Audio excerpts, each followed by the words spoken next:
Bonjour à tous et bienvenue dans Ambition, le magazine qui va vous faire aimer l'économie. Aujourd'hui, nous parlons Made in France et pour en parler, rencontrons Philippe Gallet, patron de l'entreprise TSL Outdoor. La particularité de l'entreprise, fabriquer des bâtons et des raquettes 100% françaises. Découvrons l'entreprise en images. Le Made in France se porte bien. 70% des Français se disent prêts à payer entre 5 et 10% plus cher pour acquérir des produits fabriqués dans l'Hexagone. L'argument d'un produit fabriqué en France est synonyme pour les consommateurs d'un certain gage de qualité. Mais n'est pas Made in France qui veut. Deux conditions sont nécessaires. Seuls les produits dont la dernière transformation a lieu en France peuvent rentrer dans cette catégorie. Sont concernés aussi les produits dont 45% de la valeur ajoutée est réalisée sur notre territoire. Aujourd'hui, ce sont plus de 15 millions de produits qui sont labellisés Made in France, dont des modèles fabriqués par TSL Outdoor. Leader sur les marchés français et européens, ce sont quelques 3 millions de raquettes à neige qui ont été vendues depuis leur création en 1981. Autre produit phare, les bâtons. La quasi-totalité des composants est fabriquée à Anne-Sylvieux, excepté le tube métallique. Le point d'honneur pour ces deux équipements reste le même, la conception dans l'Hexagone et plus précisément le Made in Haute-Savoie. Alors, quel avenir pour le Made in France ? Nous retrouvons Philippe Gallet, patron de l'entreprise TSL Outdoor qui nous reçoit dans ses locaux d'Anne-Sylvieux. Bonjour. Bonjour. Vous fabriquez des bâtons et des raquettes à neige Made in France. Pourquoi un tel point d'honneur ? Alors d'abord, je suis un peu franchouillard, donc c'est la raison pour laquelle on fabrique en France. Et la deuxième raison, c'est que ça nous donne une certaine réactivité par rapport à la neige, sur les raquettes, tout du moins. Donc à peine la neige tombe, on peut au moins répondre à la demande. Si on fabrique à l'extérieur, dans un pays étranger, quand les clients nous commanderont les raquettes au mois de novembre, ils seront livrés au mois de mars. Donc l'hiver sera fini. Vous avez combien d'employés justement ? Donc sur le groupe avec les sociétés d'injection, on a 110 CDI et actuellement on a à peu près 150 personnes. Alors vous avez 65% voire plus de parts de marché en France. Comment conserver justement un tel record ? Alors il faut innover, ça c'est une spécialité de TSL, il faut savoir qu'on a déposé beaucoup de brevets et aujourd'hui on a à peu près 40 brevets en cours. Et on a des innovations de rupture comme sur cette raquette. On a cassé complètement les codes. Jusqu'à présent, les raquettes étaient rigides et celle-là est très souple, ce qui donne une super ergonomie. Et associé à ça, on a mis des gros crampons comme en alpinisme. Et donc on a une raquette qui a vraiment révolutionné l'activité, je dirais. Et grâce à cette raquette, justement, vous avez réussi à conquérir plusieurs autres marchés ? Alors cette raquette, elle nous a permis par exemple de pénétrer le marché nord-américain. Jusqu'à présent, on avait beaucoup de difficultés. Et avec cette raquette, les clients américains ont été surpris et ils ont dit tiens, on n'a pas ce genre de produit. Et ça nous a ouvert beaucoup de portes comme dans des grandes chaînes de magasins où on n'arrivait pas à rentrer jusqu'à présent. Du coup, produire français, c'est reste quand même plus cher que de produire à l'étranger. Du coup, comment est-ce que vous en sortez ? Alors d'abord, c'est à la conception. Il faut savoir que dans un coût de produit, 50% du coût peut être diminué grâce à la conception. S'il y a moins de pièces à assembler, donc il y a moins de coûts de pièces et moins d'assemblage. Et ensuite, les brevets permettent de vendre un peu plus cher, c'est-à-dire les gens vont acheter un produit qui est avec un prix plus élevé, et qui sera techniquement meilleur. Donc on se défend comme ça sur le marché français, européen et mondial d'ailleurs. Une raquette à neige comme ceci, une paire de raquettes à neige, au prix d'achat, combien est-ce que ça coûte ? Alors, une paire de raquettes en prix public, ça varie entre 100 et 300 euros. Celle-ci est à 300 euros. 100 euros, c'est nos entrées de gamme. Et donc, ce que je vous expliquais tout à l'heure, quand on a une raquette à 300 euros, on a un produit quand même qui est vraiment technologiquement avancé par rapport à ce qui se fait sur le marché. Et donc, les gens, finalement, préfèrent acheter quelque chose à 300 euros qu'à 100 euros parce qu'ils ont vraiment un produit différent. C'est comme dans les téléphones. Il y a une grande marque de téléphone qui a fait exploser le marché parce qu'ils ont produit un téléphone qui était vraiment différent des autres. Et aujourd'hui, tout le monde a des téléphones, on va dire, modernes par rapport à ce qui existait il y a 10 ans en arrière, avec des écrans et tout. Donc il y a eu un impact technologique et dans la raquette, c'est pareil. Donc pour vous, l'innovation, c'est la clé du succès en fait? Ben, c'est un passage obligé. Si on veut vendre du Made in France, je pense qu'il faut innover. Sinon, on a deux solutions. Soit on se base sur les prix, donc Made in France, on aura beaucoup de mal. Soit on se base sur l'innovation, et là, on a toutes nos chances. On reste dans l'univers des sports d'hiver. On part à la rencontre de l'entreprise Plume, créée en 2005 par la famille Félisa. Leur particularité, fabriquer des fixations de ski Made in France. On les découvre. Plume pèse 285 grammes pour 80 pièces différentes. Taillée dans la masse, de l'aluminium aéronautique renforcé par des éléments de Kevlar, la fixation guide séduit les plus acharnés. Et un autre poids réduit équipe des membres des équipes de France de ski et d'alpinisme, 99 grammes et 20 pièces.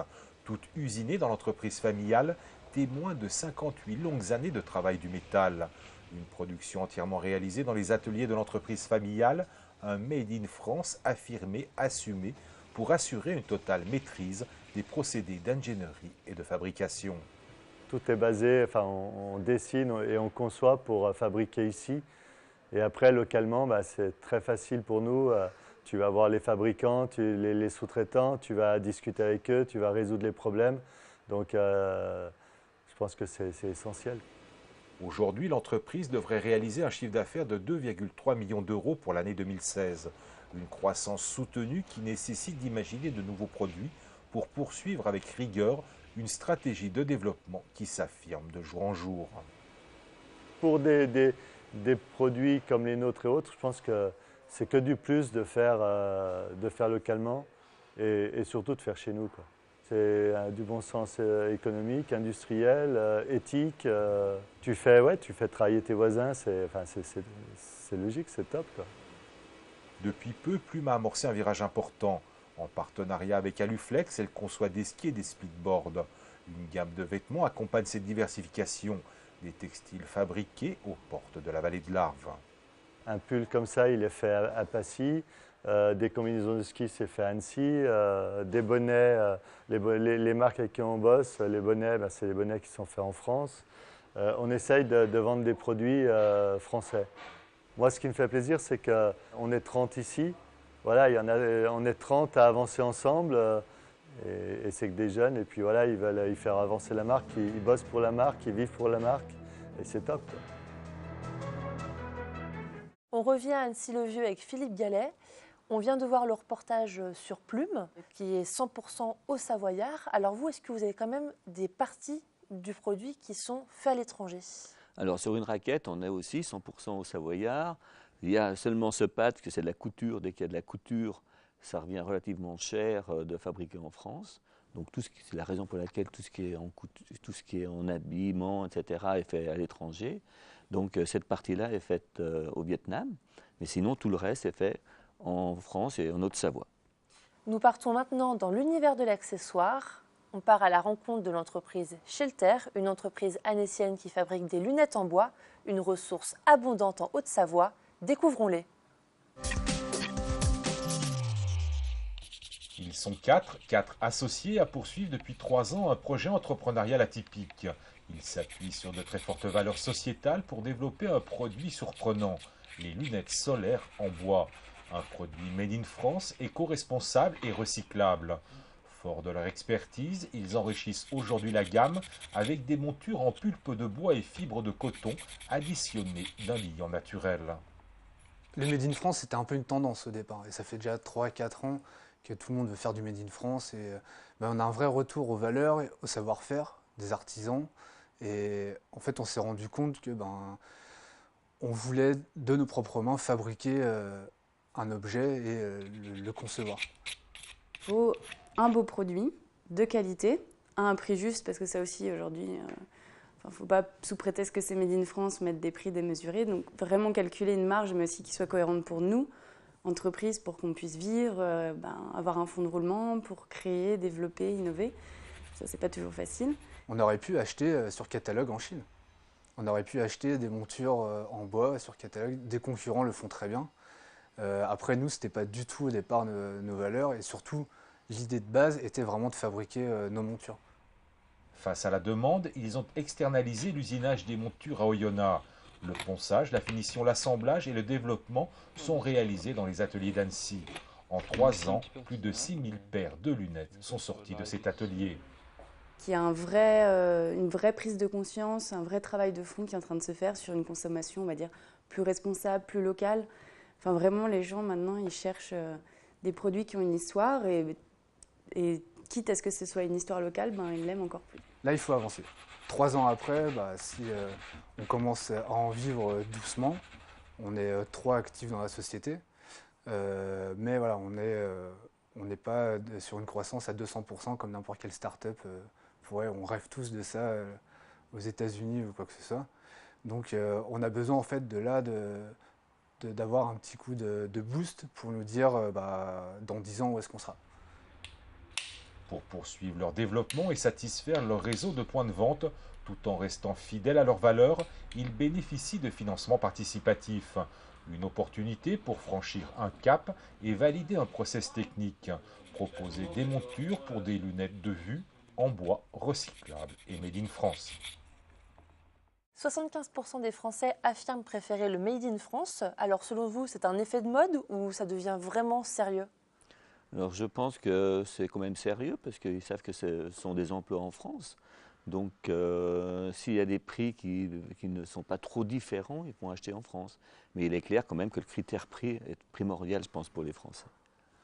Et est-ce que selon vous, ces fabrications françaises, dont la vôtre, sont faites pour perdurer ?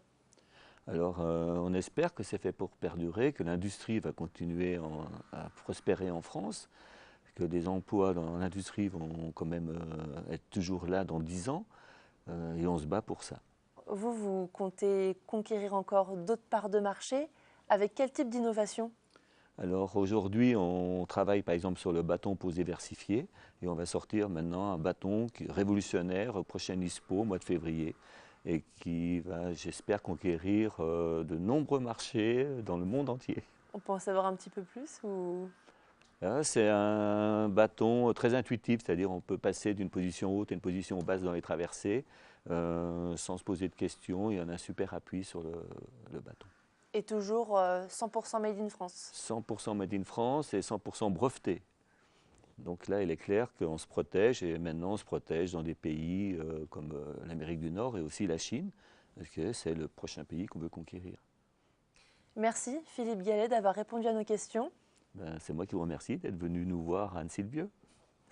Quant à nous, on se retrouve dans 15 jours pour un nouveau numéro d'Ambition. En attendant, retrouvez-nous sur les réseaux sociaux et sur 8montblanc.fr. À bientôt!